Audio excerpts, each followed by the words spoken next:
حضور نے فرمایا جس سے تم محبت کرو نا اللہ کی رضا کے لیے، اسے بتاؤ بھی کہ مجھے آپ سے محبت ہے، اسے بتاؤ بھی، تاکہ وہ بھی آپ کے لیے اچھے جذبہ۔ محبت جو ہوتی ہے یہ اظہار کی محتاج تو نہیں ہوتی، لیکن محبت میں اظہار ضرور ہوتا ہے، محتاج تو نہیں،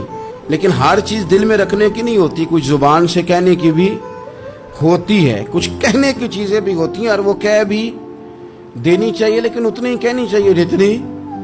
ضرورت ہو، 2 4 5 قدم آگے بڑھ کے نہیں۔ اس میں بھی تکلف آ جاتا ہے، تصنع آ جاتی ہے، بناوٹ آ جاتی ہے۔ اور اگر محبت اخلاص والی ہو،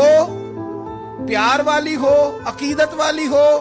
تو حضرت ابو ذر غفاری نے تو کہا تھا یا رسول اللہ اگر بندہ کسی نیک بندے سے پیار کرے، نہ اس سے مل سکے، نہ اس طرح کے کام کر سکے، پھر بھی کوئی نتیجہ نکلے گا، تو حضور نے فرمایا پیار خالص کرے، اللہ قیامت کے دن دونوں کو جمع فرما دے گا۔